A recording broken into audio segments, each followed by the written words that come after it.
ఇందా వెంకటేశ్వర సుప్రభాతాన్ని తెలుసుకునే ప్రయత్నం చేద్దాం.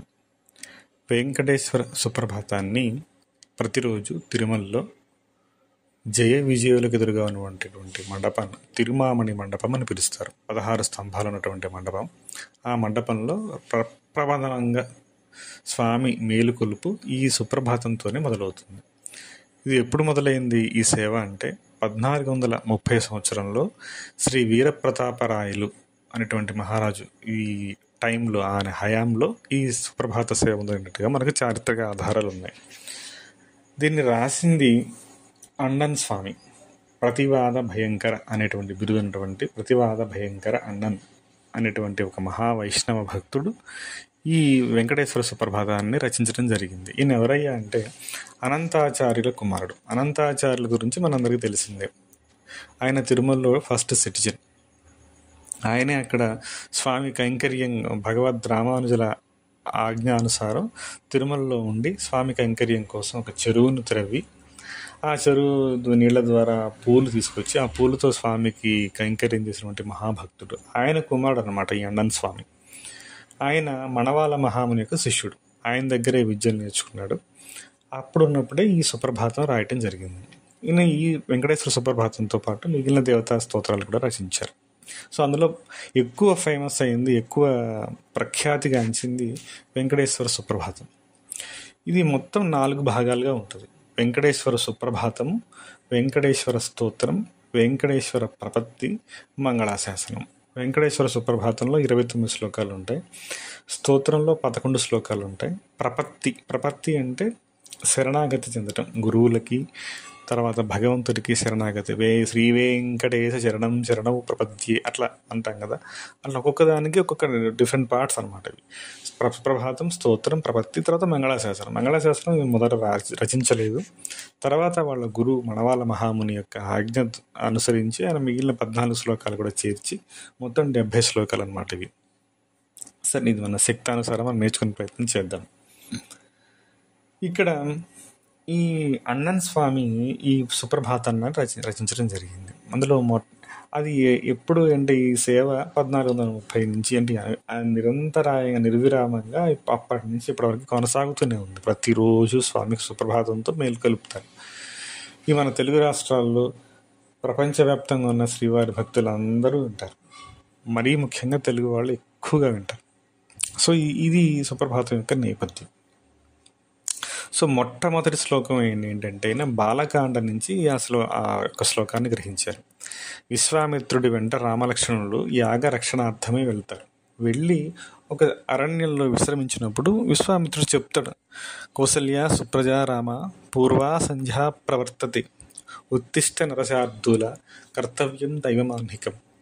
సరే, ఆ అర్థం చెప్పుకునే ముందు అసలు మనం సుప్రభాతం ఎందుకు చేయాలి, సుప్రభాతం ఎవరికి చేయాలి, సుప్రభాతం అంటే ఏమిటి, భగవంత్ శక్తికి అసలు నిద్ర ఉంటుందా, నిద్రపోయే శక్తిని మనం లేపటమా, నిద్రపోయే శక్తి మనల్ని కాపాడుతుందా, ఇట్లా రకరకాల క్వశ్చన్లు వస్తాయి. ఈ సుప్రభాతం మీద మేధావులైన చాలామంది వ్యక్తులు కూడా విమర్శలు చేశారు. సరే, వాటి జోలికి మనం వెళ్ళొద్దు. మనం సాధనాపరంగా ఉపాసనాపరంగా మనకి ఎంత ఇందులో ఉన్నటువంటి అంతరార్థాన్ని అతన్ని ఏం చెప్పాడు, అందులో ఏం చెప్పబడి ఉన్నది, అది మనం అర్థం చేసుకునే ప్రయత్నం మనం చేస్తాం. నిజానికి భగవత్ శక్తి నిత్య సత్య సచిదానంద స్వరూపుడు భగవంతుడు, నిత్య నిరంజనుడు, సర్వవ్యాపకమైనటువంటి సర్వవ్యాపక శక్తి. సర్వవ్యాపక శక్తికి నిద్ర ఎక్కడ ఉంటుంది? ఒక శరీరపరంగా వచ్చినప్పుడు, బాడీ తీసుకున్నప్పుడు శరీరానికి నిద్ర అవసరం, విశ్రాంతి అవసరం. సర్వవ్యాపకంగా ఉన్నటువంటి శక్తి నిద్ర అవసరం లేదు. అసలు ఆ ప్రశ్నే ఉత్పన్నం కాదు. ఎవరికి ఈ సుప్రభాతం ఎవరికి చేయాలి అంటే మన కోసమే, మన యొక్క సుప్రభాతం. ప్రభాతము అంటే ఉదయము, సుప్రభాతము అంటే మంచి ఉదయం, చక్కటి ఉదయము. ప్రభాతం బిగినింగ్, స్టార్టింగ్, ఇలా తీసుకోవచ్చు. సుప్రభాతం ఇది ఉదయం ఒక మేల్కొలుపు, అంటే మన యొక్క చైతన్యం యొక్క మేల్కొలుపుగా, మనలో ఉన్న చైతన్యాన్ని మేల్కొలుపుగా ఉన్నటువంటి శక్తివంతమైనటువంటి ఆ శ్లోకాలు మనల్ని మేల్కొల్ప చేసేటువంటి ఒక శక్తి పుంజాలు. అలా వీటి యొక్క అర్థాన్ని మనం గ్రహించాలి. ఒక ఉపాసన చేసి ఒక ఎంతో తాదాత్మ్యం చెందినటువంటి ఒక మహాభక్తుడు స్వామి పైన రాసుకున్నటువంటి ఈ సుప్రభాతం అన్నమాట. ఒక్కొక్కటి మనం అర్థం చేసుకున్నాం. ప్రతి వస్తే మనకు వస్తాయి. తర్వాత సుప్రభాతంలో 29 శ్లోకాలు, తర్వాత స్తోత్రంలో కమలాకు చూచుకు కుంకుమతో అని మొదలవుతుంది. వెంకటేశ్వర ప్రపత్తిలో శ్రీ వెంకటేశ చరణం శరణం ప్రపత్తి అని వస్తుంది. మంగళాశాసన శ్రీహక్క అంతాయ కళ్యాణది, అలా అంతా చాలా ఫేమస్. ఇవన్నీ ఇటు చక్కటి అర్థాలు ఉన్నాయి వీటికి. వీటన్నిటిని కూడా మనం అన్ని సవివరంగా చాలా డీటెయిల్గా తెలుసుకుందాం. సో మొట్టమొదటిగా కౌసల్య సుప్రజా రామ పూర్వా సంధ్యా ప్రవర్తతే ఉత్తిష్ట నరశార్ధూల కర్తవ్యం దైవమాన్నికం. కౌసల్య సంతానమైన ఓ రామచంద్ర, తూర్పు తెల్లవారుతున్నది. నరశార్ధూల, ఏవైతే నరుల్లో పులి లాంటి వాడు, శార్దూలం అంటే పులి, అంటే ఉత్తిష్టమైనటువంటి బెస్ట్ క్వాలిటీస్తో ఉన్నటువంటి రూపంలో ఉన్నటువంటి ఓ రామ, ఇంకా నువ్వు దైవీపరంగా నువ్వు చేయవలసిన కర్తవ్యాలు ఉన్నాయి, నిద్ర మేలుకో అని దీని అర్థం. కౌసల్య సుప్రజ రామ పూర్వా సంధ్యా ప్రవర్తతే. పూర్వ అంటే తూర్పు దిక్కు యొక్క సంధ్య మేల్కొల్పుతూ ఉంది, సూర్యుడు వస్తున్నాడు, నువ్వు లే అని చెప్పేది బాలకాండలో ఉన్నటువంటి ఇదొక్క శ్లోకాన్ని సుప్రభాతంలో మొట్టమొదటి శ్లోకంగా ప్రతివాత భయంకరం తీసుకున్నారు. ఆ తర్వాత నుంచి తను రాశారు. ఉత్తిష్టోత్తిష్ట గోవింద ఉత్తిష్ట గరుడధ్వజ ఉత్తిష్ట కమలాకాంత త్రైలోక్యం మంగళం కురు. ఉత్తిష్టోత్తిష్ట గోవింద, ఉత్తిష్టోత్తిష్ట నిద్ర మేల్కో గోవింద. గోవింద అంటే గోవుల్ని రక్షించేవాడా, గోవుల్ని ఆత్మల్ని సంతృప్తిపరిచేవాడా, వేదాలని రక్షించేవాడా. గోవింద, గో అనే పదానికి చాలా అర్థాలు ఉన్నాయి. గోవింద అంటే ఆత్మ, జీవులు, వేదాలు, గోవులు, ఇలా భూమి కూడా. గో అన్న శబ్దానికి భూమి మొత్తం కూడా గో అనే శబ్దాన్ని గ్రహించవచ్చు. గోవింద అంటే మన గోవులు, మునులకు, మనుషులకు, గోవులకి అన్నిటికీ ఆనందం కలిగించేవాడు గోవింద.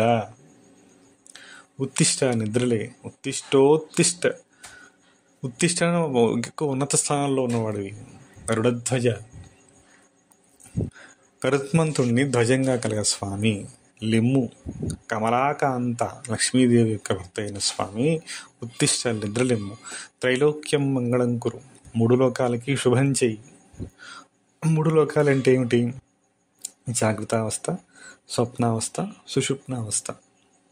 వీటికి అతీతంగా తురియావస్థలో చైతన్యం ఉంటుంది, ఆవల ఉంటుంది. అది నాలో ప్రసరించి నన్ను మేల్కొలిపి వీటి 3టికి శుభం కలిగించగాక. జీవుడు ఒక లిమిటెడ్ బాడీ కాన్షియస్నెస్లో ఉన్నప్పుడు లిమిటెడ్లో అయితే కర్మానుసారం మనం తీసుకొస్తామో వాటి యొక్క ఫలితాలు అనుభవిస్తూ ఒక దుఃఖమైనటువంటి జీవితంలో లేకపోతే సుఖపరమైన జీవితంలోనూ అనుభవపూర్వకంగా ఉన్నటువంటి బాడీతో అనుభవిస్తూ ఉంటాడు. వీటన్నిటికీ ఆవలున్న చైతన్యం అది గ్రహిస్తూ ఉంటుంది. ఈ మాయలో ఉండి నేను ఇదే లిమిటెడ్ కాన్షియస్లో నేను ఇట్లానే ఉన్నాను, నేను ఇలానే ఉంటాను అనుకుంటూ ఉంటాడు. కానీ లోపల అద్భుతంగా రగులుతున్న ఆత్మ చైతన్యాన్ని వైపుకి మనం వెళ్ళాం. ఎప్పుడైతే ఆధ్యాత్మికంగా మనం కొంత సాధన ఇలా చేసుకుంటూ పోతామో అవి స్పృశించే ప్రయత్నం చేస్తాం. ఇక్కడ సుప్రభాతంలో జరిగింది అది. లోపల ఉన్నటువంటి చైతన్యాన్ని, దైవీ శక్తిగా, విష్ణు సర్వవ్యాపకంగా ఉన్నటువంటి చైతన్యాన్ని, మన శరీరపరంగా మొత్తం బ్రహ్మాండంగా ఉన్న చైతన్యాన్ని మేల్కొల్పుతున్నాం మన యందు. సుప్రభాతం మనకి, వెంకటేశ్వర స్వామికి కాదు, మనకి సుప్రభాతం. వెంకటేశ్వరుడు ఎప్పుడూ మెలుగుతూనే ఉంటాడు, ఆయనకి సుప్రభాతం అవసరం లేదు. మనం అర్చారూపకంగా తీసుకుంటున్నాం కాబట్టి అర్చారూపకంగా స్వామి ధ్రువభేరం కదలకుండా అలా స్థిరంగా భక్తరక్షణ కోసం నిలబడి ఉన్నాడు. ఎన్నో యుగాలుగా, సంవత్సరాలుగా, లక్షల సంవత్సరాలుగా అలాగే ఉన్నాడు. నిలబడి ఉంది ఆ విగ్రహం. అక్కడ పల్లవరాణి సమర్పించినటువంటి ఒక 700 సుమారు క్రీస్తు శకం 780 ఆ ప్రాంతంలో పల్లవ మహారాణి ఒక వెండి ఒక శ్రీనివాసమూర్తిని ఇచ్చారు. శ్రీభోగ శ్రీనివాసమూర్తి అని పిలుస్తారు. ఆయన్ని శయన మందిరంలో పడుకోబెడతారు. ఆయన ఒక్కడే ఉంటాడు, ఇంకెవరు ఉండరు. ఆ ఒక్క మూర్తే అలా శయనిస్తూ ఉంటుంది పట్టుపానుపు పైన పవళించర స్వామి అని చెప్పేసి మనకి పాటలు కూడా మనం విన్నాం. ఆయనకే ఈ సేవలన్నీ జరుగుతూ ఉంటాయి, ఈ పవళింపు సేవ అనేది జరుగుతూ ఉంటాం. ఆయన స్వామి యొక్క ప్రతినిధిగా ఉంటాడు అనమాట. ఎప్పుడు స్వామి యొక్క పాదాల దగ్గర ఉంటుంది శ్రీభోగ శ్రీనివాసమూర్తి. ఆ ఒక్కటే మూర్తి ఉంటుంది అనమాట. శ్రీనివాసమూర్తికి వెంకటేశ్వర స్వామి కూడా ఒక్కడిగానే వెలిచాడు అక్కడ. ఆయన్ని మేల్కొలిపే ప్రయత్నమే ఈ సుప్రభాతం అనమాట. అది అర్చామూర్తిగా చూసేది. అసలు సుప్రభాతం అంటే మనల్ని మనం మేల్కొనే ప్రయత్నం, మనలో ఉన్న చైతన్యాన్ని మనం మేల్కొల్ప చేసుకునే ప్రయత్నం. అది మనకు సుప్రభాతం, వెంకటేశ్వర స్వామికి కాదు, సుప్రభాతం మనకి.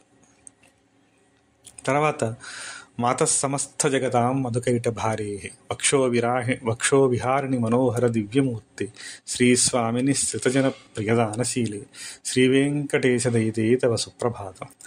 మాత సమస్త జగతాం, అందరి యొక్క మాతవి తల్లి నువ్వు. మధుకైట భారే, మధుకైటముల్ని సంహరించినటువంటి మహావిష్ణువు యొక్క వక్షో విహారిణి మనోహర దివ్యమూర్తి. మాత సమస్త జగతాం మధుకైట భారేహ వక్షో విహారిణి.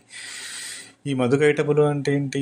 తీపి, ఏవైతే మన ఆకాంక్ష లోపల ఈ అనురాగము, ప్రేమ, ఇవి తర్వాత ఈ మనలో ఉన్న అజ్ఞానము, వీటిని సంహరించినటువంటి దివ్యశక్తి గలవాడు మహావిష్ణువు. ఆ యొక్క చైతన్యం, ఆయన యొక్క శక్తే లక్ష్మీదేవి. అది ఆయన మన హృదయంలోనే ఉంది.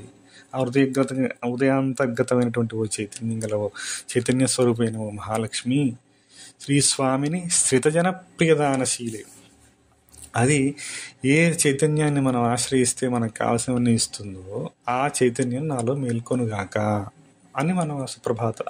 వెంకటేశదైతే తవ సుప్రభాతం, శ్రీ వెంకటేశదైతే తవ సుప్రభాతం. వెంకట అనే పదార్థాన్ని, వేం అంటే పాపాలు, మనం తీసుకున్న కర్మలు, వెంకట అంటే నశింపజేసేవాడు. మనలో ఉన్న తాపత్రయాలు, మనలో ఉన్న ఆందోళనలు, మనలో ఉన్నటువంటి భయాలు, వీటన్నిటిని నశింపజేసేవాడు వెంకటేశ్వరుడు. వెంకట, వేం అంటే పాపాలు, కట అంటే నాశనం చేసేవాడు. పాపాలంటే నథింగ్ బట్ కర్మలు, అవి మంచివి చెడ్డవి అన్నీ, రెండింటిని నాశనం చేసేవాడు. మనకి ఆ లోపల ఉన్నటువంటి చైతన్యాన్ని మన దగ్గర చేసేవాడు. సుప్రసన్నమూర్తి, నవ్వుతూ ఉన్నటువంటి స్వామిలా నిలబడి భక్తరక్షణ కోసం ఉన్నటువంటి దివ్యమైనటువంటి అర్చామూర్తి వెంకటేశ్వరుడు. అది మన కళ్ళకి అలా కనిపిస్తుంది. అదే విశ్వవ్యాప్తంగా ఉన్నటువంటి చైతన్యం. ఆ చైతన్యం యొక్క శక్తి మహాలక్ష్మి. అది మొత్తం ప్రకృతి స్వరూపంగా పనిచేస్తూ ఉంది, మన శరీరంలో కూడా పనిచేస్తుంది ప్రాణశక్తిగా. అది మనం మేల్కొల్పి మనం తెలుసుకుంటున్నాం. ఏమవుతుంది అలా తెలుసుకుంటే? తవ సుప్రభాతం అరవిందలోచనే భవత ప్రసన్నముఖ చంద్రమండలి విధిశంకరీంద్ర వనితాభిరచితే వృషశైలనాథ దయితే దయానిధి. అరవిందలోచనే, తామర పూలు కంటి కలదానా, ప్రసన్నముఖ చంద్రమండలి, చంద్రబింబంతో సమానమైన ప్రసన్నముఖం కలదానా, విధి శంకరీంద్ర వనితాభిరచితే, విధి అంటే బ్రహ్మ, శంకర అంటే ఈశ్వరుడు, ఇంద్ర అంటే దేవేంద్రుడు, వీరి భార్యలు, వీరి శక్తులు కూడా నిన్ను ఆశ్రయించున్నాయి. అంటే మనలో ఉన్నటువంటి పనిచేస్తున్నటువంటి దేవతా శక్తులు ఏవైతే ఉన్నాయో అవి ఈ లోపల ఉన్నటువంటి ఆత్మని ఆశ్రయించి ఉన్నాయి, ఆత్మ యొక్క చైతన్యాన్ని ఆశ్రయించి ఉన్నాయి. వీటన్నింటికీ నువ్వు లోపల నువ్వు ఉన్నావు. ఆ చైతన్యపూర్వకంగానే నా శరీరం, ఇప్పుడు నిద్రపోతున్నప్పుడు మన శరీరాన్ని నడిపించేది ఏంటి? శ్వాస వ్యవస్థ ఎలా పనిచేస్తుంది, రక్త ప్రసరణ ఎలా పనిచేస్తుంది, లోపల ఉన్నటువంటి చైతన్యం ఎలా పనిచేస్తున్నాయి, ఇవన్నమాట. సో ఈ రకంగా మనం ఈ అర్థాన్ని గ్రహించాలి. సో ఇవి చైతన్యంగా ఉంది, అది నాలో మేల్కొలుపుతూ ఉంది. నన్ను నిద్రపోయినప్పుడు, మేలుకుతూ ఉన్నప్పుడు కూడా ఈ చైతన్యం ఉంది. అది నాకు అర్థం అవ్వాలి, అది నాకు తెలియాలి, అది నేను గ్రహించాలి.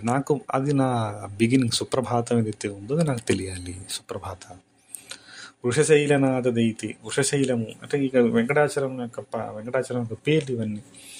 గరుడాచలము, వెంకటాచలము, వృషభాచలము, వృషభాద్రి, అంజనాద్రి. ఈ తర్వాత శ్లోకాల్లో మనం సవివరంగా తెలుసుకుంటాం. కొండకి ఎన్నో పేర్లు ఉన్నాయి. ఆ పేర్లలో వృషశైలం అనేటువంటి ఒక పేరు. వృషము అంటే ధర్మస్వరూపంగా ఉన్నటువంటి వృషభాచలనాథుడి స్వామి, నాకు సుప్రభాతం అయ్యేలా చెయ్యి. ఇలా మనం ఈ అర్థాలు గ్రహించాలి. సో ఇప్పటి వరకు ఉంది. మిగిలిన శ్లోకాలు మనం తెలుసుకునే ప్రయత్నం చేద్దాం. గోవింద.